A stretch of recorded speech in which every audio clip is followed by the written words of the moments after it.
But Havlicek steals it. Havlicek stole the ball. Down goes Frazier. Down goes Frazier. Down goes Frazier. Amici powers in.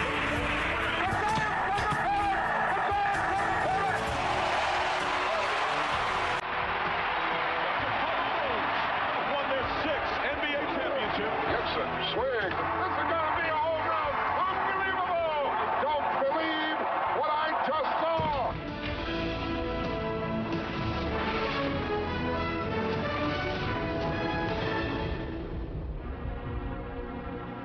Hello, I'm Chris Fowler for SportsCentury. It was called the golden age of sport. It was the 1920s, the roaring 20s, a rollicking, rambunctious era when Babe Ruth bashed baseballs and Big Bill Tilden bashed tennis balls. And in boxing, a long-armed, slope-shouldered predator bashed heads and became the heavyweight champion of the world. He was Jack Dempsey, and he came to us directly from the Old West.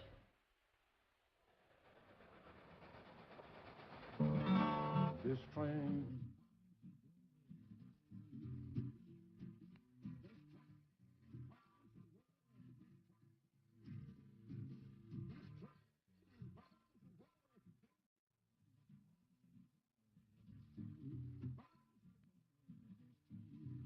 Colorado, even at the turn of the century, was still a great part of the western frontier. It was the American frontier. This is where Jack Dempsey discovered who he was and became a man.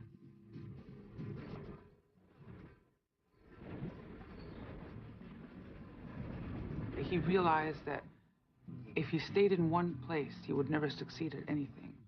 Sometimes children grow up before they have to. At 16, like many young men, he decided to strike out on his own.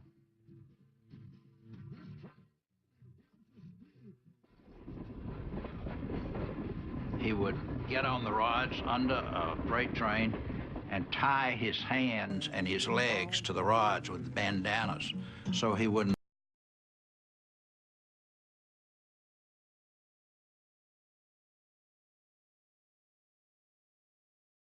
These policemen beat Jack Dempsey over the head several times and nearly killed him.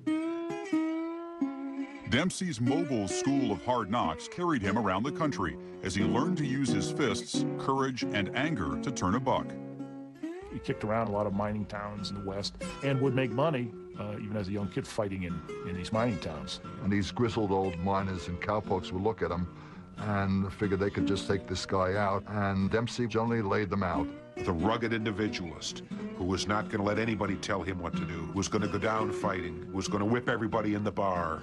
They would say to the bartender, do you have any really bad customers that you want to get rid of? And if you do, I'll fight them and we'll split the pot. And he went from place to place just boxing. That's all he could do. That necessity bred a survival instinct that manifested itself in the ring. After turning pro in 1914, Dempsey amassed 25 first-round knockouts. On July 4th, 1919, in Toledo, Ohio, he challenged 6'6", 245-pound Jess Willard for the heavyweight championship. On paper, the match was a modern replay of David and Goliath, but the difference was not so much in size as in talent. Here comes the champion, big and good-natured, smiling and waving to the applause. He's certain he'll win. All the advantage is on his side. Willard was a huge guy, 6'6", and he towered over Dempsey, who weighed 187 pounds at the time. He wanted some indemnification and guarantees that if he killed the boy, he would not be held liable. And Dempsey says to himself, I'm not fighting for the championship, I'm fighting for my life. If Dempsey was the underdog, his manager, the legendary Doc Kearns, regarded Willard not only as a tree to be chopped down, but a source of easy money. Kearns placed a bet of $10,000 at 10-to-1 odds that Jack Dempsey would win by a knockout in the first round. In the dressing room before the fight, Kearns says, Jack, you have to knock him out in the first round. For the first minute and a half, Dempsey doesn't even swing. It's obvious that he's a bit nervous, a bit apprehensive, a bit tentative. Then at 90 seconds, Dempsey throws a left hook from Olympus, and it shatters Jess Willard's cheekbone. It was so hard that Dempsey said he could hear it breaking. He's standing over Willard with his mouth snarling and teeth bared, waiting for him to get up so they can hit him again. But this time, remember, there's no neutral corner rule. So Dempsey's staying behind him, and Willard gets up, and he's bewildered. And boom, Dempsey hits him with a roundhouse to the face. No sports writers had ever seen such a fury any time in their living experience. It looked like he'd been taken into the shop of some sadistic butcher, and the butcher turned loose on him for about 30 minutes. And at the end of the first round, Dempsey had knocked down Jess Willard 7 times. The bell rings for the end of round 1, and nobody hears it. The referee continues to count. And Kearns hopped in the ring and brought Dempsey out of the ring and started him toward the dressing room. When they realized that the whistle had been blown. The referee says, no, no, no. Willard was at 7, so they had to get Dempsey back in the ring before the next round started. Otherwise, he would have lost. With no chance to cash in on his bet, Kearns set his sights on winning the title and returned his fighter to the ring. They called Dempsey from halfway up the aisle to bring him in for the second round. By now, Willard is just a punching bag. His eye is closed, his jaw is broken, gets a couple more ribs broken in the second round from Dempsey's left hook. By the end of the third round, he's just slumped in his stool in the corner, saying, I got my farm in Kansas. I got my farm in Kansas. Willard did not get out for the 4th round. He had become a giant fountain of blood. In this most unusual of fights, an idol has been born. Jack Dempsey represented a whole new era. He comes in like a pit bull. He crouches low. His hair is shaved up the back of his head. He's got this scowl, and he's out to kill his opponent. And this excited the country. I mean, the country had just come out of the war. They wanted heroes. And, boy, they loved Jack Dempsey. Instant hero. Jack Dempsey was the one who brought boxing to fame in this country. He was the most important sports figure in the world. I knew a terrific fighter named Roger Donahue, and he told me one day, he said, I grew up in a neighborhood where there were 2 pictures in every house, the Pope and Jack Dempsey. I remember as a child we used to debate who was the most famous person in the world. Some said Jack Dempsey and others said Babe Ruth. There was a continuing battle.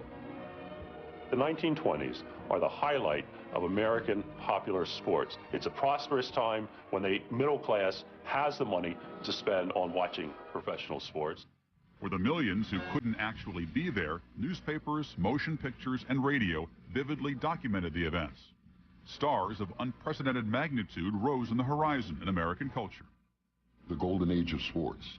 Dempsey, Red Grange, Babe Ruth, Bill Tilden, Bobby Jones. A pantheon of greats. The first one of which, coming out of the 1919 fight, is Jack Dempsey.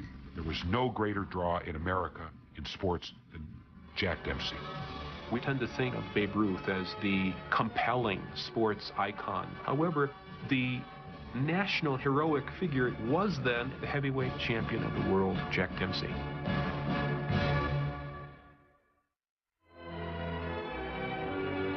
Dempsey represented the vanishing Old West. He was the guy who emerged out of poverty and made something out of himself. Jack Dempsey was born in 1895 in this little tiny place called Manassas, Colorado, which is actually a very pretty place, and his parents were Hiram and Celia Dempsey. One of 13 children, Jack was raised in poverty. Like many American dreamers of the late 1800s, his father had brought his family west in search of a fortune he never found. Hiram Dempsey was actually quite a lazy guy and didn't get much work in Manassas or other places where he took the family in Colorado. They're following a father who's following dreams of success. When the dream doesn't pan out in one place, he goes to another place. He and his mother and a couple of his siblings were riding on a train, and the conductor came around, and Mrs. Dempsey said she didn't have the money for the tickets. Well, the conductor was a kindly man, and he let them go. But Jack Dempsey said later that he would never be in a position to be humiliated like his mother was that day. His fists were the only tools that he could really make a living with. His fists were the key to freedom. In the summer of 1916, after dozens of fights and thousands of miles riding the rails, Dempsey arrived full of hope in Manhattan. When you thought about places such as New York, they became a magical element in your mind. You imagined the streets truly paved with gold. He showed his press clippings to boxing writers in New York, and no one had ever heard of anyone that he had fought. He didn't get many fights. He went to bars where there was a free lunch, and he would offer himself as a sparring partner, and you could get $1 a round, which was pretty good money in those days. Dempsey's raw talent found meager expression in the big city. Without proper management, he was often overmatched and cheated out of his purses. He went hungry, slept in Central Park, and, like his father, watched his dreams dissolve. Dempsey, thoroughly disgusted, left New York City, broke with broken ribs, got a freight car back west. If ever there was a point in his life when he was ready for somebody to be nice to him, this was it. He found that the only thing good for him was some sort of woman's companionship, and he found it in Maxine Cates, who is a working prostitute, 15 years his senior. He worked as a bouncer in the brothels and the whorehouses where she worked. He said, I really met her on business, but I fell in love with her as a piano player. The first marriage to Maxine, I suppose you could call her a woman of the evening, wasn't a marriage made in heaven. He went out to San Francisco where he could maybe get some more fights, and that was functionally the end of the marriage. If Dempsey didn't have enough going wrong, he receives word that his brother Bruce is stabbed to death, and he doesn't even make it to the funeral in time. Not long after Bruce's death, Dempsey received an offer from Doc Kearns, an up-and-coming boxing manager who had seen him fight out west. Kearns told me, when I came upon Dempsey, he was a total wreck, financially, emotionally, morally. Kearns, who had this incredibly brilliant, moral outlook on life, saw in Dempsey a greatness that was there. Kearns builds up Dempsey's confidence, and he gives Jack a look, a walk, a scowl, the unshaven face to build up his reputation in the press. Under Kearns's tutelage and promotion, Dempsey gained the attention of Tex Rickard, the P.T. Barnum of the boxing world. He was the first modern-day promoter who utilized the media, the public, the fighters. He knew how to promote a fight. Although Rickard was a visionary, he was still trying to recover from the backlash of an earlier promotion. Rickard had promoted his first heavyweight championship fight in 1910 when Jack Johnson and Jim Jeffries fought each other. Johnson destroys Jeffries, humiliates him in the process, and causes an enormous stir. It led, in fact, to lynchings of black people in the South. No one wanted a black to be in this position of sort of representing American might, American character, American strength. America found its white hope in Jess Willard, a Kansas farmer who didn't begin boxing until he was 29.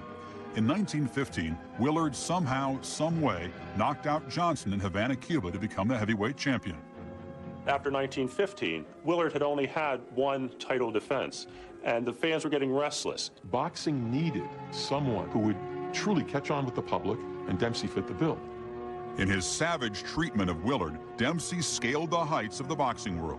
But just 6 months later, he was blindsided by his ex-wife, Maxine, who was still a working girl in Nevada. The other professional ladies in the brothel said, hey, you still doing $2 tricks, and your old buddy boy is getting $1 million to fight? You shouldn't let him get away with that. Dempsey's ex-wife went to the press with an accusation that Dempsey had avoided the draft. These were devastating headlines. Because the war was portrayed as a moral crusade, Americans were encouraged to enlist. If they didn't, they were considered to be slackers. Here is the heavyweight champion of the world. You are supposed to be the baddest man in the world. Well, we just had the baddest war in the world, and you weren't in it. Doc Kearns had pictures of Dempsey supposedly working in a shipyard during World War I, and then someone noticed he was wearing black patent leather shoes, which is not what your average shipyard worker wore, and the press just tore him apart. Backpedaling, Dempsey claimed exemption from the draft on the basis that he was his family's sole supporter. But Maxine had stirred such widespread negative comment that the U.S. government brought charges against the heavyweight champion.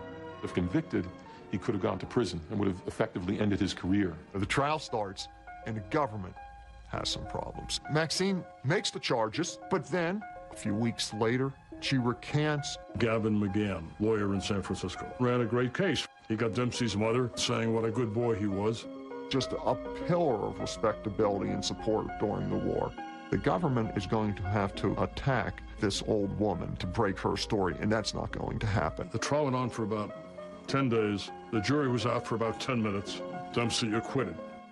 Despite his acquittal and an attempt to enlist in the Army toward the end of the war, Dempsey's public hat changed from white to black. Boxing is always looking for figures who generate emotions and passions. Dempsey became the man that people love to hate. He was cast in the role of a villain, and what hurt Dempsey more than any punch was to be called slacker. Nobody would dare say it to his face, but it hurt Dempsey grievously. Jack Dempsey was a child that was perfect for the 20s. We were an explosive, noisy society, as subtle as in right cross to the jaw, and that right cross to the jaw was Jack Dempsey's. Well, the 20s were really an era that was bigger than life. World War I had been pretty gruesome, and people were trying to forget the war. You have prohibition, of course, gives rise to speakeasies, to bathtub gin, to millions of Americans breaking the law simply because they wanted to take a drink. When Dempsey agreed to fight George Carpentier in July of 1921, Tex Ricker demonstrated the full measure of his promotional genius by exploiting the champ's tarnished image. Georges Carpentier was a World War I hero, so the fight was portrayed in the media as the war hero versus a draft dodger. The fight that made sports a big-time business was Dempsey-Carpentier, a battle waged at Boyle's 30 Acres in Jersey City.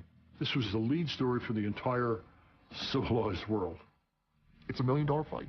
It's the first one. I mean, America just buys into it. Almost 90,000 people attended that fight. Nothing had ever been seen like it before. It is also being broadcast on radio, which is the first time a boxing match is broadcast. So it does symbolize a commercialization of the sport. Carpentier trained mostly in secret. Story was given out to the press that he was developing a special punch that was going to surprise Dempsey. If you could sell tickets to a wrecking ball in a house, people would stand there and pay to see it. That's what Dempsey was. He was a wrecking ball. I mean, America is ready for this extravaganza. They've read about it. They've heard about it. Now it's time to see who wins. Carpentier was a great, slick boxer, clever, tough to hit. Dempsey was 190 to 200, somewhere in there, and at the peak of his career, the fight went 4 rounds. Carpentier had a good punch, but Dempsey simply wore him down. Dempsey just buried him. When it ended, the Frenchman was unconscious. Suddenly, boxing was an American obsession. One man did that, Jack Dempsey. Earning $300,000 of the $1.8 million gate, Dempsey was such a hot property that manager Doc Kearns decided to promote a match between his champion and Tommy Gibbons on July 4th, 1923, not in New York or Chicago, but in Shelby, Montana. Population just under 1,000. Jack Kearns made a deal, $300,000 deal, that Dempsey would get $100,000 in 3 installments. He gets his first $100,000, no problem. Problems with the second $100,000. The people who owed him money are now saying, well, how about livestock? How about sheep? And Kearns said, what would I do with 10,000 sheep in a Manhattan apartment? Lusting after national recognition, the citizens of Shelby came up with a second installment. But when they balked at making the third payment, Kearns' threat to call off the fight dramatically reduced the public's enthusiasm. It's the day of the fight. Tickets aren't selling. Special trains from Seattle and San Francisco are canceled. Even if you had bought a ticket to go out there, you would have seen a bad fight. A 15-round, non-knockdown fight, which up to then in Dempsey's career was very unusual. Unhappy enough over the uneventful fight and sparse turnout, Shelby's town fathers were absolutely distraught when they had to fork over gate receipts of more than $70,000 to make good on their financial commitment to Kearns. Bilked, embarrassed, and broke, Shelby was on the warpath. 4 banks were bankrupted because they had tried to raise money for this fight, and a lot of people lost their fortunes and their investments. The sack of Shelby. After the Shelby fiasco, Rickard regained promotional control of Dempsey and created another $1 million spectacle. The Manasseh Mauler, champion Jack Dempsey, goes through strenuous training. He's taking purple more seriously than any opponent since he won the championship. In September of 1923, the Manasseh Mauler climbed into the ring before 88,000 at New York's Polo Grounds. His opponent was Argentina's Luis Firpo, ballyhooed as the Wild Bull of the Pampas. There were huge crowds swarming around. Mounted police trying to control the crowd. Just a tremendous event. These 2 fighters came out and just went after each other. Firpo knocked Dempsey down. Dempsey knocked Firpo down. Dempsey was beating him up, but then Firpo landed a punch and knocked Dempsey right through the ropes. To the head, and another right to the shoulder, and Dempsey is knocked over the ring. It appears as though the tables have turned, as now the champion is in desperate trouble. See Dempsey outside the ring, knocked out, being helped back in the ring, pushed back in by the sports writers. One of the great American painters, George Bellows, did that famous boxing scene of Dempsey through the ropes, where Damon Runyon and the other writers pushed Dempsey back into the ring. We knew how Dempsey punched, but this was how Dempsey could take it. And he took out Firpo in the first minute of the second round. When was the last time anybody hears about a fighter getting knocked out of the ring, coming back in and winning? That could only have happened in this golden age of sports.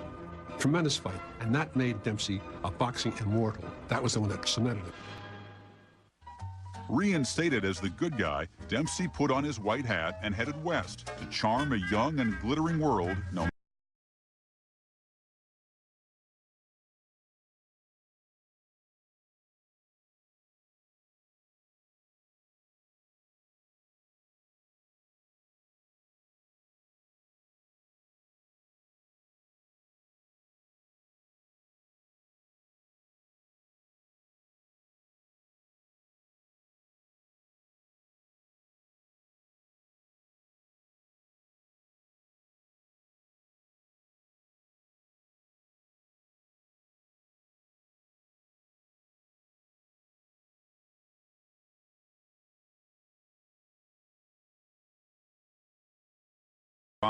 then a war ensued between Estelle and Kearns. Each had different plans for the champ. Kearns made it a point to try and destroy that marriage.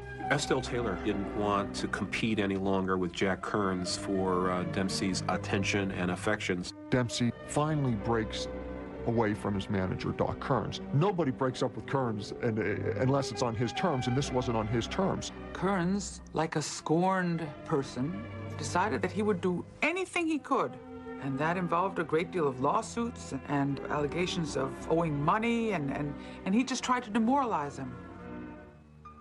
In 1926, Dempsey was lured back into the ring by the prospect of another mammoth payday. Rickard brokered a match with rising heavyweight Gene Tunney.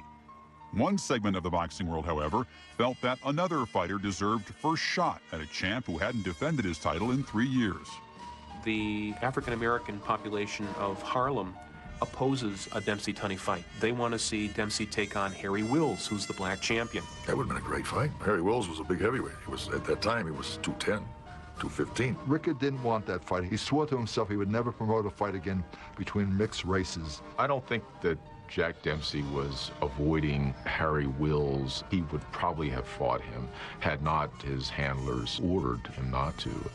Despite Rickard's influence, the New York Boxing Commission refused to allow Dempsey to fight in the state unless it was against Wills. The Dempsey-Tunney bout was moved to Philadelphia, where the long-rested champion would change into another kind of people's hero. Offering nearly $500,000 guarantee to Dempsey, Rickard signs Gene Tunney, newcomer, against Jack in defense of his title. When Dempsey fought Tunney in 1926, his best years were behind him. 3 years since he fought Firpo, and he was an old fighter. Tunney was at his peak. He studied Dempsey's style very, very closely and developed his own style in a way that would combat that successfully. Dad was depicted as being a sissy-poo because he liked to read. They thought, if anything, he was kind of a skinny, ungainly person that wouldn't have stood a chance against the great dynamite of Jack Dempsey. The public was hungry for a heavyweight championship fight, hungry to see Dempsey in the ring again. It was so one-sided. It was all Tunney in the rain, 10 rounds of just picking Dempsey apart. Dempsey looks tired. Tunney is unmarked. Tunney gives Dempsey a shaking up with a left jab. And Tunney toyed with him. When the fight was over, Dempsey's eyes were slit shut like Mr. Magoo. He tells one of his aides, "Take me over there, I gotta congratulate him, but I can't see him." Dempsey was finished. Tunney was the new heavyweight champion. It was like Paul Bunyan had been defeated. The fight, which drew 120,000, elicited a national characteristic that had been evolving since the birth of movies: the anti-hero. In defeat, Dempsey's popularity soared as America embraced him. In victory, Tunney was barely tolerated. My father did not mix as easily with the sports press as Dempsey had done. America doesn't want its heroes perfect. Tunney was an ex-Marine, he was an intellectual, he was clean all the way through. Jack Dempsey was a flawed hero. After the fight, Dempsey came home, his face misshapen. His wife, Estelle Taylor, says, "What happened Ginsburg?" which was her pet name for him. And Dempsey said, "Honey, I forgot to duck." That comment, "Honey, I forgot to duck," endeared him to the American public in a way that nothing else could do. After that, the man could do no wrong. With the nation behind him, Dempsey was scheduled to meet the #1 contender, Jack Sharkey, in July of 1927, when he was shocked by the sudden death of a second brother. Johnny had a star-crossed life. He followed Dempsey to Hollywood, got hooked on heroin. He ends up shooting his wife and then shooting himself. I mean, this happens just weeks before the fight. Badly shaken, Dempsey gathered himself to fight Sharkey. If he won, the next bout would be for the title against Tunney. Dempsey on the left gets belted by a beautiful left hook and a follow-up volley of punches. Sharkey has beaten him very badly for 6 rounds. But in those 6 rounds, Dempsey has constantly hit him low. And in the 7th round, Sharkey finally couldn't take it anymore, turned his head away to tell the referee that Dempsey is hitting him low. And Dempsey brings up a left hook from hell, knocking out Sharkey. This was one step above a barbarian. He would take advantage of every rule, and he broke a lot of the rules. When he turned to the referee, he said, what was I supposed to do, write him a letter? Next stop, Soldier Field, September 22nd, 1927. With Rickard stirring the interest of a nation, Dempsey's rematch against Tunney inspired one influential Chicago citizen to hedge his bet. The biggest organized crime syndicate, of course, was the Capone Syndicate, based in Chicago. Al Capone had a huge bet on Dempsey, $45,000. Capone sent a note to Dempsey. I'm going to make sure that you get a fair shake. Dempsey sent back a note saying, please let sportsmanship run this, and may the better man win. Unbeknownst to Dempsey, Capone had put in one of his henchmen as referee. The morning of the fight, that referee is pulled. The boxing commission has gotten wind of a fix for Dempsey, and they put in the new referee, Dave Berry. What happens then is boxing history. For second Dempsey-Tunney battle, with Tunney now defending title, Rickard moves into Chicago's Soldiers Field. In 1927, Lindbergh flies the Atlantic. Babe Ruth hit 60 home runs. Talking pictures come out. It was a marvelous year, and here was Dempsey in his comeback against Tunney.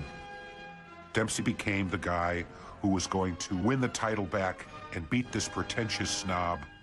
Dempsey was the hero. Tunney was the villain. Over 100,000 people will attend the fight. The air was absolutely electric. It was a tremendous crowd at Soldier Field. It was the biggest crowd ever at the time to attend a prize fight. On the eve of the fight, 2 San Quentin inmates get permission from the warden to hear the contest in the minutes leading up to their execution. Irving Berlin, George M. Cohan, Al Capone, and everybody else that had a name in America was sitting 10 or 15 rows back at that fight. Tunney fought the same fight he fought the first time. Dempsey was in better shape and was crowding him, but he couldn't get to him. In the 7th round, he catches Tunney with a bodacious left hook and follows it up with a 6-punch combination. Tunney is dazed, Tunney is down, Tunney is out. And nobody really knew he was badly hurt, but he was badly hurt, and he sat there. Dempsey, his instinct takes over. He refuses to go to a neutral corner. The referee orders him to a neutral corner. Dempsey, as in the old days, standing over Tunney, ready to pounce and destroy him. For the first time in boxing history, there is a clause that says the fighter scoring a knockdown must go to a neutral corner. Ironically, it was insisted upon by Dempsey.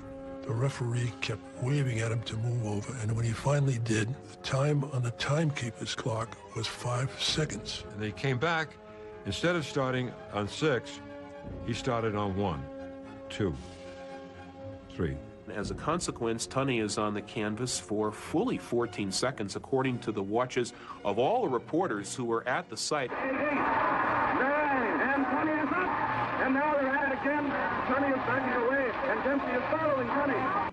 If he hadn't have had those extra 5 or 6 seconds, would his mind have been clear enough to stay away from Dempsey the remainder of the round? He said, I could have gotten up, but what I don't know is whether I could have gotten away. That extra 4 seconds gave him enough time. After successfully avoiding Dempsey for the rest of the 7th round, a refreshed Tunney connected in the 8th. Dempsey is down from a hard left. He went down to his knees. Tunney throws a right hand that lands behind Dempsey's ear, and Dempsey drops.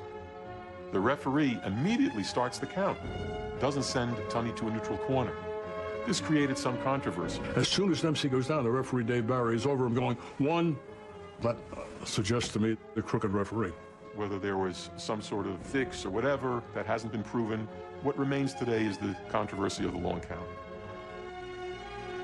Whatever he might have felt or knew about the legitimacy of the long count, Dempsey took the loss with grace. Jack Dempsey never complained about the losses to Tony, which might have been the smartest thing he ever did. He was a dramatic hero before that, but when he lost a long count, now cheated in a sense out of his championship, he became more endearing. Boy, this is great. Just think, overnight I've jumped right into line with the biggest producers on Broadway. I hope not. A lot of those boys are on the breadline. Fight purses, movie roles, and real estate investments had made Dempsey a multimillionaire. But on October 24th, 1929, the stock market landed a haymaker to his financial chin. He obviously got very bad financial advice. He was told to buy everything on margin. In one day, he lost $3 million. He also had to pay Estelle, who by that time had instituted a divorce proceeding against him. Then he had nothing, zero. Horace Gregory was writing a poem about America in the 1930s. He used Dempsey as the central figure in the poem. Dempsey's down, but Dempsey's going to get up again. We're going to get up again. So Jack had to come back. He fought exhibition fights. From 1931 to 1932, Jack was 36 years old. He fought 165 fights, 2 or 3 guys a night. He just went back to what he knew. He went back to working in the mines, he did refereeing, and slowly but surely, he made his way up again. With his fighting days over by 1933, Dempsey married another Hollywood starlet, Hannah Williams, with whom he would have 2 daughters. Then, in 1935, Dempsey became America's favorite restaurateur. Jack Dempsey created what I would say was the first celebrity restaurant. There might have been others, but not with a name as powerful as Jack Dempsey, and that restaurant was a smash hit. And it's a big opening. It's on every newspaper in America. He's pictured with a chef's hat on, doling out the meals, and it becomes, within a day, the hangout of the sports crowd. When you walked in, you were struck with this enormous painting on a plaster wall of the Dempsey-Willard fight in Toledo. It was a classic. Dempsey would greet you at the door. Dempsey would say hi to everybody. He was great. They didn't want to eat at Dempsey's, the out-of-towners and the tourists. Right? They wanted to see him in the window. He was the attraction, not the restaurant. My father always said, Dempsey had always told them that the minute they quit asking for my autograph, I'm dead. These are my fans, and I would never ignore a fan. I'm grateful that they come up to me. Jack Dempsey was an icon in New York. You saw the Statue of Liberty, the Empire State Building, and Jack Dempsey. When America entered World War II in 1941, Dempsey jumped at the chance to serve. He eagerly sought to enlist in either the Army, the Marines, the Navy. They rejected him because he was 47 years old. The Coast Guard accepted him. He became a lieutenant commander. He was put in charge of the physical fitness services. Manasseh Mahler becomes the first lieutenant in New York State Guard. And the ex-champ likes the assignment. I think this is really a rare privilege and one of the finest things that's ever happened to Jack Dempsey. He insisted on going in because he wanted to help the war effort, and he wanted to erase that stigma, the slacker stigma. Here was the great champ serving his country. The slate was wiped clean. In 1943, Dempsey's marriage to Hannah ended in divorce. 15 years later, Deanna Piatelli became his 4th and final wife. They lived in New York. He ran his restaurant. Life was good as the Dempsey name aged well. I love cats better than dogs. Take it or leave it. One thing I know, cats need a varied diet. 5 solid foods in every can. Feed them Tabby Street, and you've done your job. In July of 1963, Dempsey's former manager, Doc Kearns, died. 6 months later, Dempsey found himself knee-deep in a controversy surrounding his fight with Willard 45 years earlier. Kearns said that he had put plaster of Paris and set it around Dempsey's fist. And just before he was about to go into the ring, he dipped his hands into water, then put the gloves on. And of course, before the fight even started, they would harden. So that when Dempsey hit a guy, he was hitting him with cement. But it's a story that one of many that Kearns told over the years. Dempsey sued Sports Illustrated for libel and received an out-of-court settlement. With a lawsuit behind him, he resumed his career as a favorite American icon, but the shadow of time was lengthening. Well, my father told me that he was the toughest man he ever saw in the ring.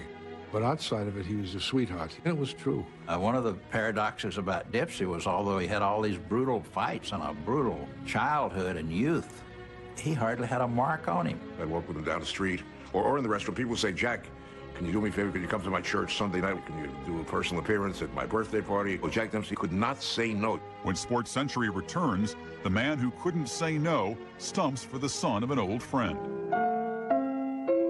Well, Dad always said that the long count made both Jack and him sporting immortals.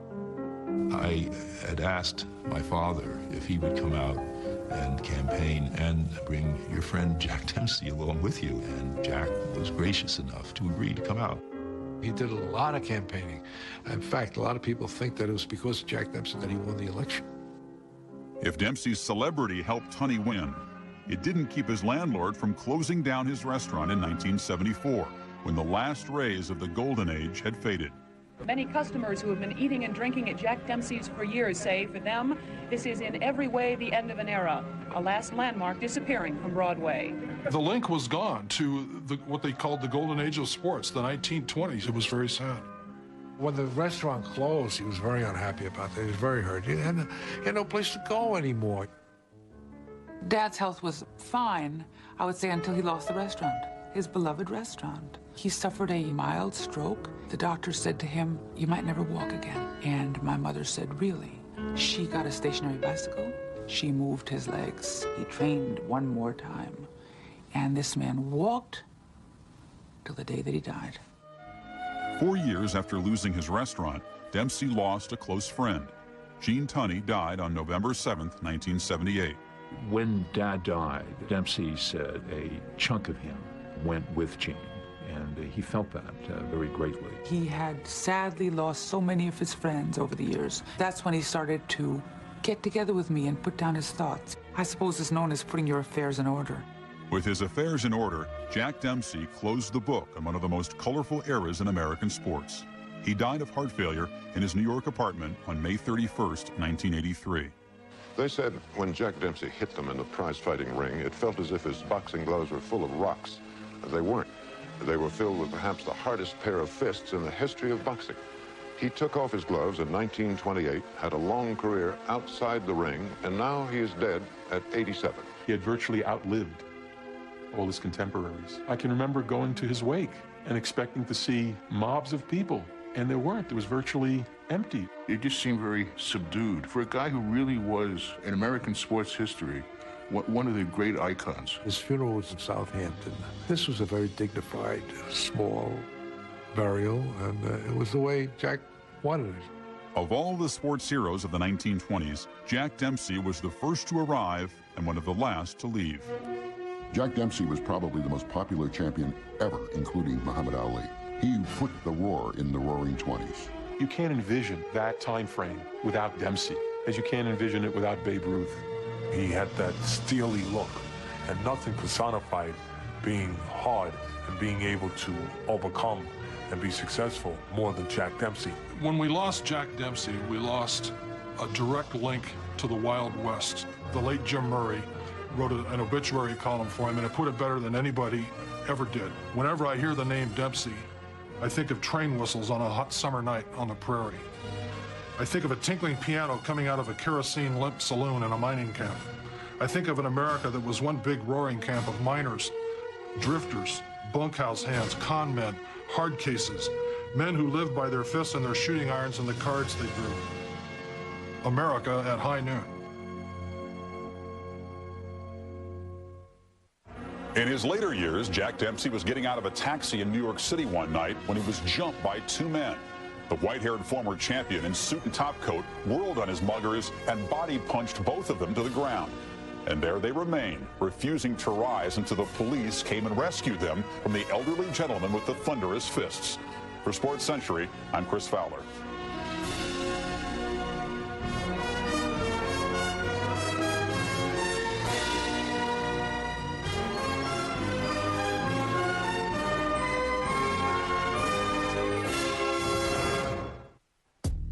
In the 1970s, he battled